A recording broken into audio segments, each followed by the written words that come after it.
আমি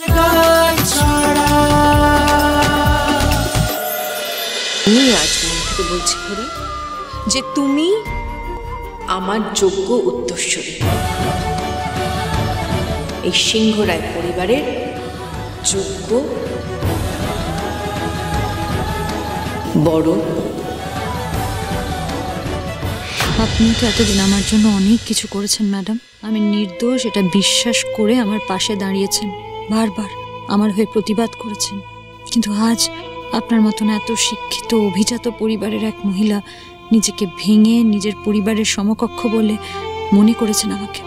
আমার মতো একজন নিম্ন মধ্যবিত্ত বাড়ির মেয়েকে নিজের ছেলের বউ হিসেবে মেনে নিয়েছে।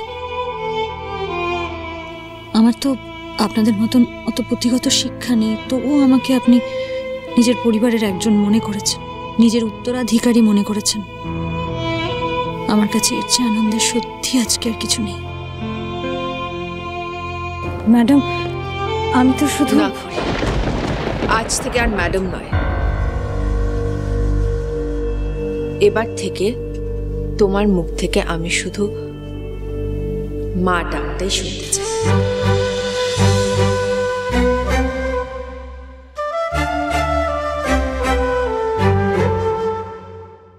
তোমার মতো গুণী মেয়ের মুখ থেকে মা ডাক শোনাটা তো আমার সৌভাগ্য খড়ি। তুমি যদি আজ সত্যি আমাকে নিজের বোন থেকে মা বলে মেনে নিতে পারো, তাহলে আমি নিজেকে ধন্য মনে করব। বিশ্বাস করো।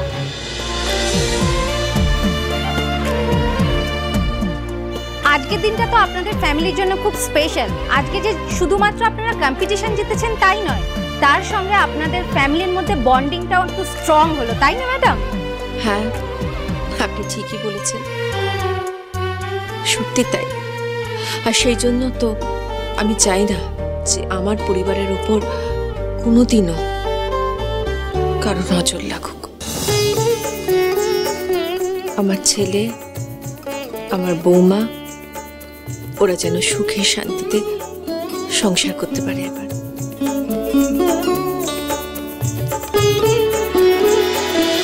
সত্যি আমরা অনেক বিপদ, অনেক ঝড়ঝাপটা সবাই একসঙ্গে সামলেছি।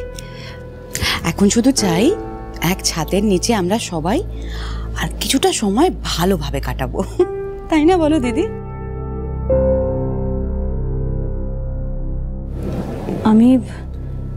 আমি বুঝতে পারছি আমার মতন একজন নিম্ন মধ্যবিত্ত পরিবারের মেয়েকে আপনার মতন একজন অভিজাত শিক্ষিতা মহিলার পক্ষে হয়তো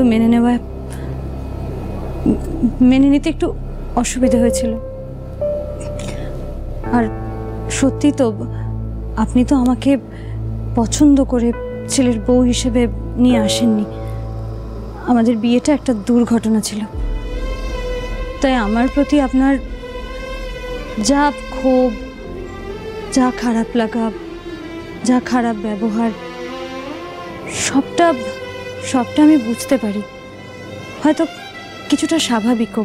আর আমিও আমার স্বভাবের কারণেই হয়তো প্রতিবাদ করেছি, অনেক সময় অনেক ছোট বড় কথাও বলেছি, কিন্তু সেই সব কথার জন্য আপনার কাছে কখনো ক্ষমা চাওয়া হয়নি। আজ আমি আপনার কাছে ক্ষমা চাইছি। আর এই যে আপনি আমাকে নিজের ছেলের বউ হিসেবে মেনে নিলেন, এই যে আমাকে সিংহরায় বাড়ির যোগ্য উত্তরসূরি মনে করলেন, আর এই যে আপনাকে মা বলে ডাকার অধিকার দিলেন, এতে আপনি আমায় সারা জীবনের মতন কিনে নিয়েছেন। আজ থেকে তোমার জন্য আবার নতুন পথ চলা শুরু হবে খড়ি। আজ থেকে তুমি আমার ছেলে ঋদ্ধিমানে সহধর্মিণী হিসেবে নতুন করে তোমরা একসঙ্গে জীবনের পথ চলা শুরু করবে। আর আমিও তোমাকে কথা দিলাম খড়ি, আজ থেকে শাশুড়ি মা নয়, মা হয়ে তোমার পাশে থাকবো, তোমাকে সাপোর্ট করব, আর দরকার হলে আমার এই মেয়েটাকে বুকে করে আগলে রাখবো।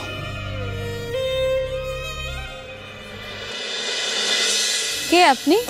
আমি ইন্সপেক্টর সৌম্য চ্যাটার্জি। গত 4 বছর ধরে কেসটা আমি হ্যান্ডেল করছি। কিন্তু কেসটা কি? বহু বছর বিদেশে থাকার পর রিসেন্টলি শহরে ফিরে এসছে ডার্ক সাইডে ক্রিমিনাল ডি। আর এই কেসটা তাকে নিয়ে। ডি? সে আবার কি?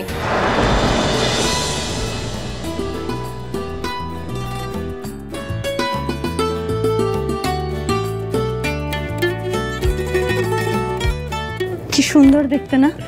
অনেক। এ কি? কেউ তো নেই এখানে। তাহলে এটা কে দিল? টি তো কারোর নাম হতে পারে না। এটা তো কিরকম কোড নেম মার্কা শুনতে লাগছে। লোকটার পুরো নাম কি? ডি এর পুরো নাম কি? ডি এর পুরো নাম কি আমরা কেউই জানি না ম্যাডাম। তবে কি জানেন তো, ট্রাফিকিং, স্মাগলিং আরও বিভিন্ন রকম বেআইনি কাজে তার নাম জড়িত। বেশ বুঝলাম, কিন্তু এসব কথাগুলো আপনারা আমাকে কেন বলছেন? আর এটার সাথে জাম্বোর লাইফ রিস্কের কি আছে আমি তো বুঝতে পারছি না। এরকম একটা ক্রিমিনালকে তো জাম্বো ডেফিনেটলি চেনে না। চেনে না, কিন্তু সম্পর্ক তার আছেই ম্যাডাম। আজকেই আমরা এখানে ডি এর একটা গাড়ি স্ট্রেস করেছি, এই ভেন্যুর বাইরে পার্ক করা ছিল।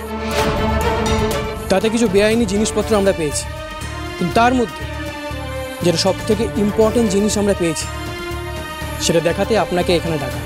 মানে কি উল্লেখযোগ্য জিনিস? ইললিগাল কিছু আর্মসের সাথে গাড়িতে আমরা এই ছবিটা পেয়েছি।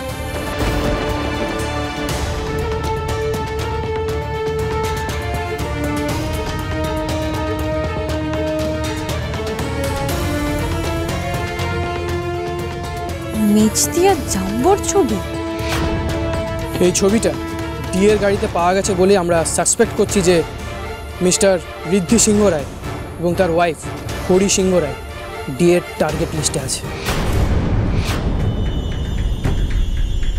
কিন্তু কেন? কেন, কিসের জন্য বা এক্স্যাক্টলি এই ডি কি চায় তা আমরা কেউই জানি না। তবে ওনার চোখ যার উপর পড়ে তাকে উনি শেষ করে দেয়। আর আমার ভয় সেখানে। আমি আর আমার টিম একটা সিক্রেট মিশনে আছি ম্যাডাম।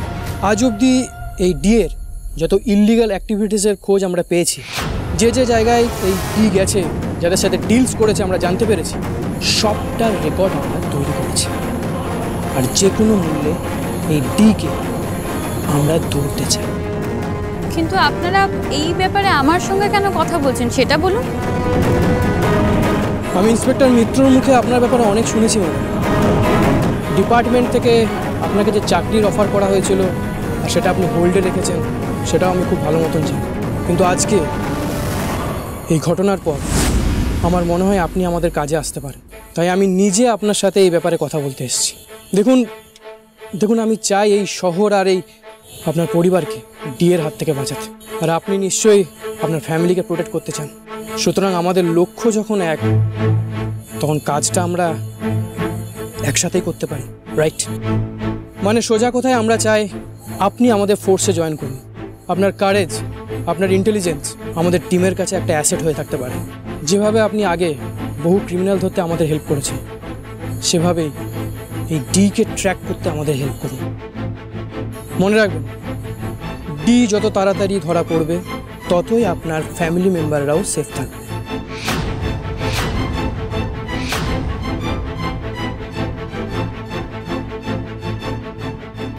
এতগুলো দিন পর জাম্বো আর মিসি অনেক কষ্ট করে এক হয়েছে। ওদের জীবনে আমি আর কোনো ঝড় উঠতে দেব না। এক চুলো বিপদের আঁচ লাগতে দেব না ওদের গায়ে। মিসেস বনি সিংহ রায়। বর্ণিশিকা ভট্টাচার্য আমার পুরো নাম। এবার আমাকে বলুন কি করতে হবে আমার?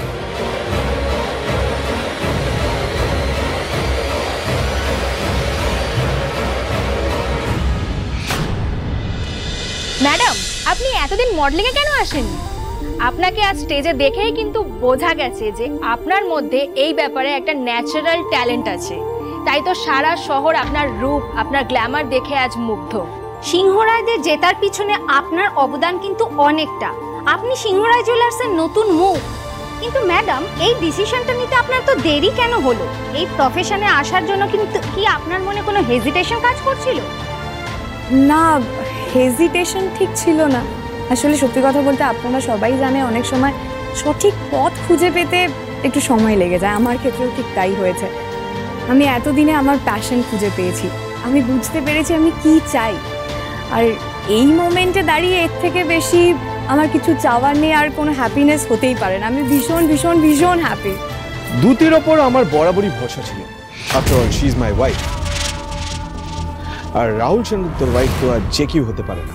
When I first saw her, আমি জানতাম she is talented, she is gorgeous, she is smart. আর আমি এটাও জানতাম একদিন না একদিন she will outshine everyone and make each one of us proud. আর দেখলেন তো, সেটাই হলো আজকে। I am so proud of her. তোমাকে আমার ওয়াইফ বলে পরিচয় দিতে আমার লজ্জা করে, কারণ তোমার মতো মেয়ে রাহুল সেনগুপ্তর ওয়াইফ না, রাহুল সেনগুপ্তর পাশে দাঁড়ানোর যোগ্যতা নেই তোমার। আমার এই সাকসেসের পেছনে শুধুমাত্র আমার বাবা মার বোনদের হাত রয়েছে। তাদের জোরে, তাদের সাহসেই আমার মনে হয়েছে আমি পারবো। ছোট থেকেই আমার ড্রিম ছিল, কিন্তু কোনোদিনও ভাবিনি যে আমি করতে পারবো। অ্যাকচুয়ালি যদি সত্যি কথা বলি আপনাদের সবাইকে, এমন হয়েছে যারা সো কল আমার খুব ক্লোজ পিপল, তারাই আমাকে সবার সামনে নানানভাবে অপমান করেছে। ইভেন এটাও বলেছে I am good for nothing. But তাদেরকে ভুল প্রুফ করে অলওয়েজ আমার বোনেদের সাপোর্টে, আর বিশেষত একজনের নাম তো আমাকে মেনশন করতেই হবে, এই সিংহরায় জুয়েলার্সের যিনি হেড মিস্টার ঋদ্ধিমান সিংহরায়, তার সাপোর্টে আজকে আমি আমার স্বপ্ন পূরণ করতে পেরেছি। আজকের এই গ্র্যান্ড সাকসেসের পর কি তাহলে আপনি আপনার নিজের সংসারে এবার ফিরে যাবেন? না, আমি আমার প্যাশনকে ফলো করতে চাই। এতদিনে আমি আমার প্যাশনকে ফলো করার সুযোগ পেয়েছি, এবার তো আমি সেই সুযোগটা কিছুতেই হাতছাড়া করব না। অ্যাকচুয়ালি আমার ইন্সপিরেশন আমার বোন খড়ি সিংহরায়। সবসময় ও আমাকে বলেছে নিজের স্বপ্নের প্রতি এগিয়ে যেতে, আর আমি পারবো, এই ভরসাটা আমাকে জুগিয়েছে। এখন এই মোমেন্টে দাঁড়িয়ে আমার একটা কথাই মনে হয়, আমি আমার নিজের নাম বানাতে চাই, নিজের যোগ্যতায়। কারোর উপর ভরসা করে কারোর দয়ায় বাঁচতে চাই না আর। এক্সকিউজ মি স্যার, একটু সরে দাঁড়াবেন প্লিজ। ম্যাডামের একার একটা ইন্টারভিউ নেব। হ্যাঁ ম্যাডাম, প্লিজ একটু বলুন।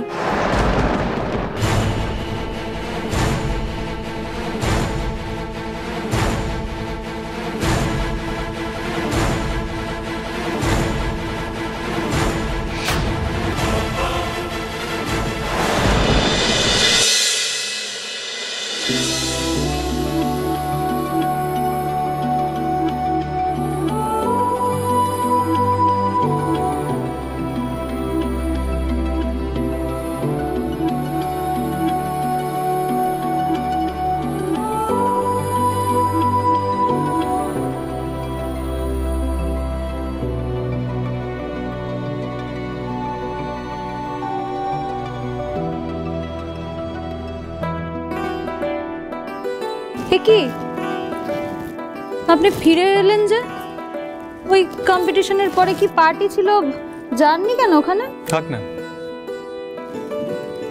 কি থাক না? কতক্ষণ পড়ে থাকবে এসব? যতক্ষণ আমার মন ভরছে।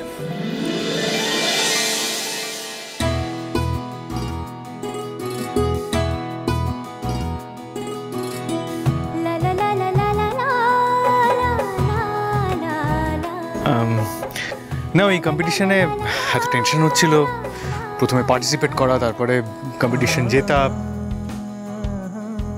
আপনাকে দেখার টাইমই পাইনি। তাই মন ভরে এখন দেখতে চাই।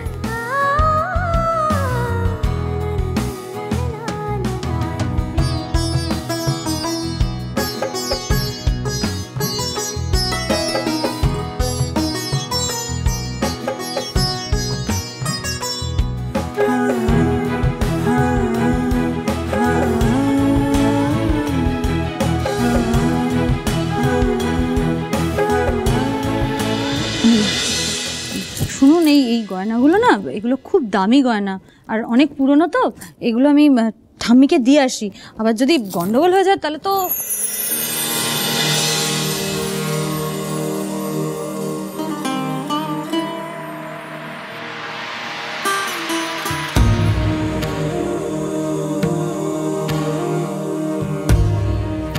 আরে কি করছেন কি আপনি? আমি তো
এটা কার জন্য? পাশের বাড়ি রেশমি আন্টির মেয়ের জন্য। হ্যাঁ, রেশমি আন্টিকে? ভগবান, আপনার জন্য আমি জেরবার হয়ে যাব। বাজে কথা না বলে বলবেন এটা এখানে কেন নিয়ে এসেছেন? এটা সিংহরায় জুয়েলার্সের exclusive collection, and most importantly এটা আমার ড্রিম কালেকশন। ওয়ার্কশপ থেকে যেদিন এই হাটটা এসেছিল আমি সরিয়ে রেখেছিলাম। কেন? কারণ ভেবেছিলাম যেদিন আমার মনের মানুষ আসবে আমি তাকে এটা নিজের হাতে পরিয়ে দেবো।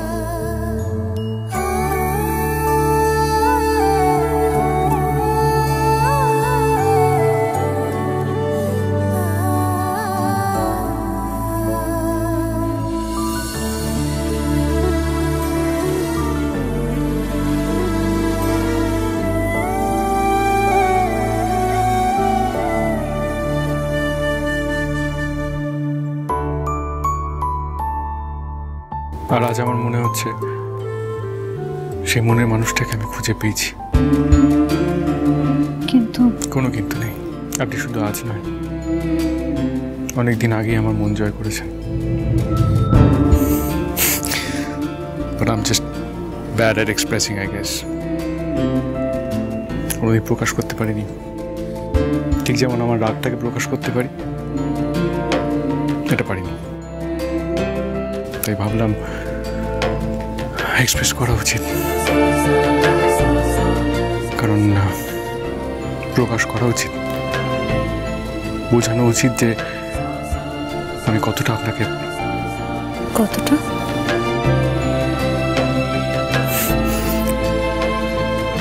কতটা কাছের মনে করি।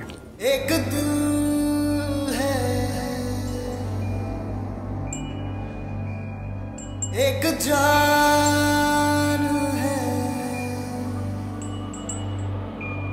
दोनों तुझ पे कुर्बान है। एक मैं हूँ, एक ईमान है, दोनों तुझ पे, हाँ तुझ पे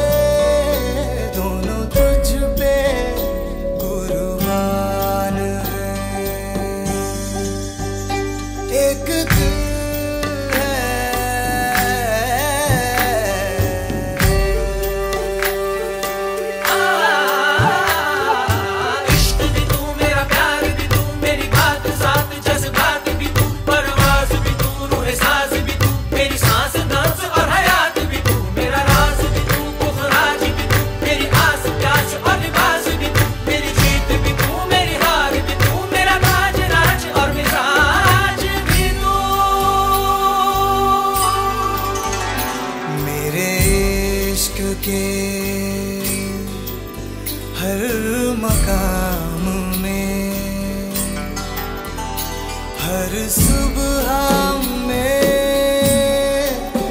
हर शाम में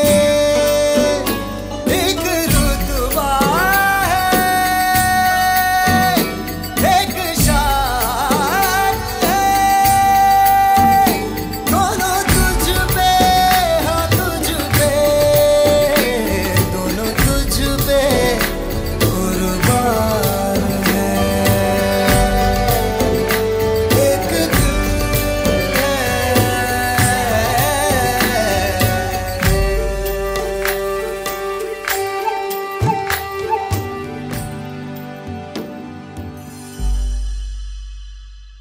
জ্বলছে আগুন, পুড়ছে বাঁধন, ভাঙছে তাসের ঘর, রায় বাহাদুর সামলে থেকে উঠছে আবার ঝড়।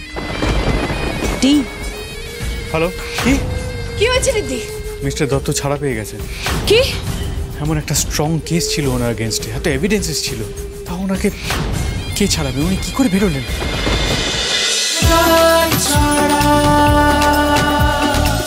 চলো চলো চলো চলো চলো পাল্টাই